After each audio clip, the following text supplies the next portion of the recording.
महाकुंभ मेला समाप्त हो चुका है, लेकिन महाकुंभ समाप्ति के बाद भी अभी भी चर्चा में बना हुआ है और कई कामयाब कहानियां कुंभ से निकलकर सामने आ रही है। ऐसी एक कामयाब कहानी निकलकर सामने आई है जिसमें एक नाविक परिवार ने कुंभ में नाव चलाकर 30 करोड़ रुपए की कमाई कर डाली है, जिसका जिक्र खुद मुख्यमंत्री योगी आदित्यनाथ भी करते नजर आए। आखिर क्या है पूरा मामला और आखिर कैसे एक परिवार नाव चलाकर 30 करोड़ रुपए कमा लिया, इस खबर से जुड़ी पूरी जानकारी देखिए इस खास रिपोर्ट में।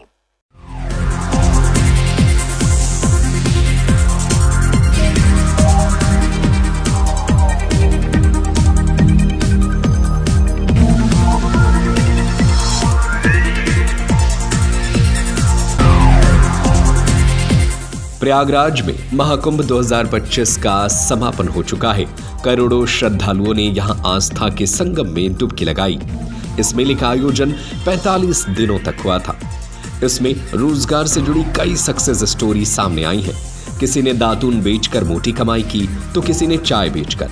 अब ऐसे शख्स की कहानी सामने आई है जिसने नाव चलाकर 45 दिनों में 30 करोड़ रुपए कमा लिए।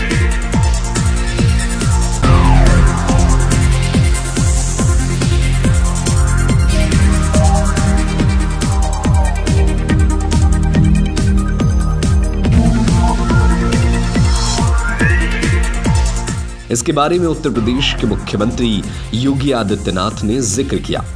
उन्होंने विधानसभा में बताया कि एक नाविक परिवार के पास 130 नावें थी। उसने महाकुंभ के दौरान सिर्फ 45 दिनों में कुल 30 करोड़ रुपए कमाए, यानी कि प्रत्येक नाव से 45 दिनों में 23 लाख रुपए कमाए। अगर प्रत्येक नाव से रोजाना की कमाई की बात करें तो यह 50 से 52 हजार रुपए होती है। अब बात इस कमाई पर टैक्स की होने लगी है। योगी आदित्यनाथ ने कहा कि इस नाविक को 45 दिनों में 30 करोड़ रुपए की बचत हुई। बात अगर कुल कमाई की करें तो यह इससे ज्यादा भी हो सकती है। एक नाविक परिवार की एक सक्सेस स्टोरी यहाँ पे बता रहा हूँ। ये नाविक परिवार जिनके पास 130 नौकाएं थी, 45 दिनों की अवधि में इन लोगों ने शुद्ध बचत की है 30 करोड़ रुपए की। यानी एक नाव ने 45 दिनों में 23 लाख रुपए की बचत की है, कमाई की है। प्रतिदिन की अगर आप उनकी बचत देखेंगे तो यह लगभग 50 से लेके 52 हजार पर डे की उनकी इनकम थी एक नाव की। यह कुल कमाई का मतलब है कि नाव चलाने की लागत, नाव चलाने वालों की सैलरी और दूसरे खर्च भी शामिल होंगे। ऐसे में इनकम टैक्स के अनुसार सारे खर्च निकालने के बाद ही कुल बचत की गणना होगी, यानी यह बचत 30 करोड़ से कम या ज्यादा भी हो सकती है।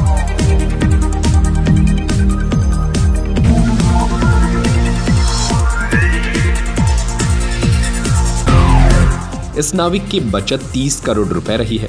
यह सिर्फ 45 दिनों की है। अगर इस बचत को पूरी साल की बचत मान लिया जाए तो यह इनकम टैक्स स्लैब की टॉप कैटेगरी में आएगी। ऐसे में इस नाविक को 30% की दर से इनकम टैक्स देना होगा। इसके अलावा जो टैक्स बनेगा उस पर 4% सेस भी देना होगा।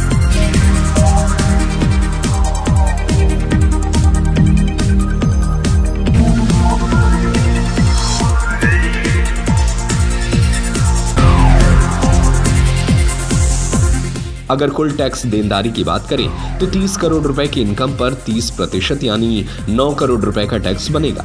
इस टैक्स पर 4% सेस उससे देना होगा। यह रकम करीब 36 लाख रुपए होगी। ऐसे में इस परिवार को 30 करोड़ की कमाई पर कुल 9 करोड़ 36 लाख रुपए सरकार को टैक्स के रूप में देना पड़ेगा। हालांकि वह कुछ छूट और कटौती का फायदा भी उठा सकता है। इस खबर को लेकर आपकी क्या राय है? हमें अपनी राय नीचे कमेंट बॉक्स में जरूर बताएं।